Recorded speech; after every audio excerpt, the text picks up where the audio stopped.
guys, welcome back to my channel. I am Dr. Roshni and also a mom to 2.5-year-old sweet little daughter. So आज मैं आपके साथ कुछ toys share करने वाली हूँ which are developmentally appropriate for babies around 9 months.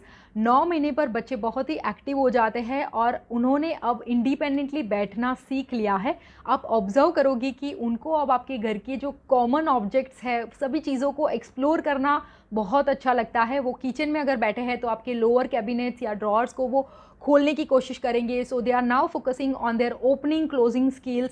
उनमें से सब चीज़ें निकालेंगे या फिर अगर बर्तन है तो भी बर्तन निकालेंगे और उसे वो जानने की कोशिश करेंगे कि ये है क्या, इसका टेक्सचर कैसा है, इसको ले काम कैसे करता है. तो ये सब चीज़ें सजेस्ट करती है कि उनका कोग्निटिव डेवलपमेंट अभी बहुत ही फास्ट हो रहा है. And more than that now they are focusing on their new gross motor skills that is crawling and eventually standing up. So इन्हीं सब स्किल्स और उनके इंटरेस्ट को सपोर्ट करने के लिए मैं आपको एक कंप्लीट गाइड देने वाली हूँ. सो चलिए वीडियो स्टार्ट करते हैं.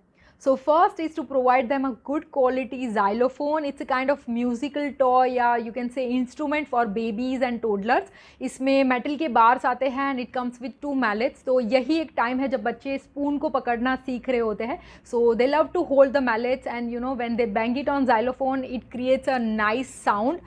So ये बच्चों को cause and effect भी सिखाता है and it is best for the babies who love music. So our second toy is to support their gross motor skills and that is a wagon या push walker आप कह सकते हैं. हमारे पास wooden push walker है और उसमें बहुत सारे wooden rattles के attachments हैं. तो जब भी मेरी बेटी उसे चलाती है तो उसमें से बहुत ज़्यादा आवाज़ होती है. Actually she loves to create music और उसी को encourage करने के लिए हमने इसमें इन्वेस्ट किया है. अगर आप बहुत आवाज़ वाले वैगन या पुश वॉकर में नहीं जाना चाहते हो तो ऐसे भी आते हैं जिसमें आगे कंपार्टमेंट्स होते हैं जिसमें बच्चे अपने टॉयज़ को रख के फिर उसे लाइक एक राइड पे चले जाते हैं. सो इन सभी चीज़ों से भी उनको एनकरेजमेंट मिलती है and this is the phase where you want to promote this. So बहुत सारी वेराइटीज़ में आपको मिल जाएंगे and you have to choose according to your child's interest. So third is a very common as well as popular toy and that is ring stacker. आप छोटी size से start करिए जिसमें 4 या 5 रिंग्स आती है. 9 महीने के बाद बच्चे इसे बहुत एन्जॉय करते हैं, इसको समझने की ट्राई करेंगे. It's such a colourful toy. तो आप उनको कलर्स के बारे में सिखा सकते हैं एंड यू नो ये एक सेल्फ डायरेक्टेड टॉय है. पहले बच्चे रिंग्स को ऐसे ही उसके स्टैंड में डालने की कोशिश करेंगे and while they are doing this they are improving their eye hand coordination and gradually वो समझ जाएंगे कि उसको इनकी साइज़ के हिसाब से कैसे स्टैक करना है. सो एक मल्टीपर्पज़ टॉय हो जाता है and it can also be used as a bath toy. ये प्लास्टिक का आता है तो you can easily and safely give them while they are playing with water. So it's a fun toy you can consider. तो next is a bead maze and it looks like this. इसकी design एकदम simple है. इसमें बहुत अलग अलग patterns के भी बीड मेज आते हैं जो बहुत कॉम्प्लिकेटेड होते हैं. They are more suitable to toddlers because उनको एक्चुअली फिगर आउट करना होता है कि बीड्स को एक जगह से दूसरी जगह कैसे ले जाना है. सो इस तरह के टॉय से बच्चे का अटेंशन स्पान इंक्रीज़ होता है, उनका सिटिंग टॉलरेंस बढ़ता है. हमारे पास एक छोटा सा बीड मेज भी है जो मैं अपने डायपर बैग में ऑलवेज रखती थी बिकॉज ट्रैवलिंग के दौरान मैं उसे यूज़ करती थी to keep my baby busy and screen free. So nowadays busy boards are becoming more popular with babies and toddlers. ये एक पूरा बोर्ड आता है और इसमें बहुत सारे अटैचमेंट्स होते हैं. इसमें टॉयज़ होते हैं जो उनको कुछ काउंटिंग सिखाए, उनको कलर्स के बारे में सिखाए. अगर बेबीज़ के लिए है तो उसमें मिरर होते हैं, गेयर्स होते हैं, स्टॉपर होते हैं, कुछ जिप होती है. सो इन्हीं सभी यू नो चीज़ों को एक ही बोर्ड पे लगा के आप खुद भी बिजी बोर्ड बना सकते हैं जैसे हमने भी खुद ही बनाया था. सो एक्चुअली इसमें it is directed towards teaching them so many skills and keeping them busy.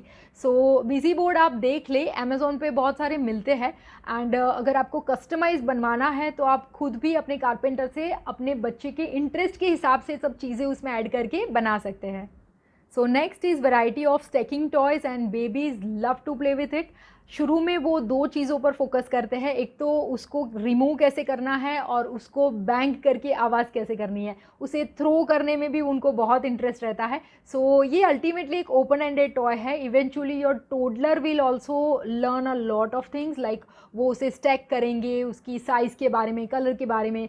So it's a very open ended toy and a must have toy for babies and toddler. So next is to prepare a basket of soft toys या stuff animals. आप एक basket में child size जो आपके घर में soft toys है उसे आप रखें और अपने शेल्फ में लोअर जो कंपार्टमेंट है वहाँ इसे रख दे, तो बच्चे को एनकरेजमेंट मिलती है, वो उसकी तरफ क्रॉल करके जाता है and ultimately they love to cuddle with it. So इस तरह के ये जो सॉफ्ट टॉयज़ होते हैं they are completely safe for baby to explore and they can play with it, they can throw it. Apart from this you can also buy picture books for your baby and while selecting picture books you need to keep two things in your mind. पहली कि आपको ऐसी books लेनी है जिनके pages में बड़े बड़े पिक्चर्स हो या फिर एक पेज पे एक ही पिक्चर हो, जो बच्चे इजीली उसे देख पाए और बार बार उसका नाम सुन के वो वोकेबलरी भी सीखते हैं। एंड दूसरा कि जो इमेजेस है वो रियल होनी चाहिए, जिससे वो रियलिटी के साथ कनेक्ट कर पाए।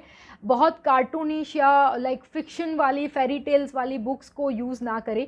इनिशियली आपको उनको बहुत फंडामेंटल बेसिक्स सिखाने हैं, चाहे वो वेजिटेबल्स हो, व्हीकल्स हो, ऑब्जेक्ट्स हो, डे टू डे लाइफ की कोई भी चीज़ें हो, इमोशंस हो। Try to choose those books which have real images. So next is to introduce them a good quality shape sorter, and this is from Fisher Price. This is a very common and popular toy. So इसमें 3 basic shapes है और बहुत सारे ऐसे counters है जो colorful है। इसमें अलग अलग कलर्स है, तो आगे चल के बच्चे सॉर्टिंग के लिए भी इसे यूज़ कर सकते हैं। बट अगर 9 मंथ्स ओल्ड बेबी की बात करें तो उनको शेप्स की इतनी समझ नहीं होती and they can not sort it actually. But मैं अपने खुद के एक्सपीरियंस के हिसाब से बताऊँ तो 9 महीने के आसपास बच्चों को चीज़ों को डंप करना बहुत अच्छा लगता है। एक कंटेनर से दूसरे कंटेनर में वो इसको उठा के ऐसे ग्रैब करके ट्रांसफ़र करेंगे, तो ट्रांसफरिंग के लिए आप इसे यूज़ कर सकते हैं। They can use this to throw and they can bang with it. आप पानी का कुछ उनको सेंसरी बिन बना के दे रहे हो तो उसमें भी ये इसको खेल सकते हैं।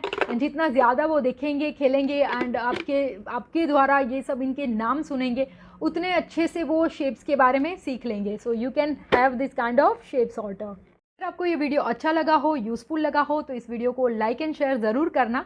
एंड चैनल को सब्सक्राइब नहीं किया है तो सब्सक्राइब कर ले और बेल आइकन को भी प्रेस करें, जिससे आप मेरे किसी भी वीडियोज़ को मिस ना करें। सो अभी के लिए सिर्फ इतना ही। I will see you next time.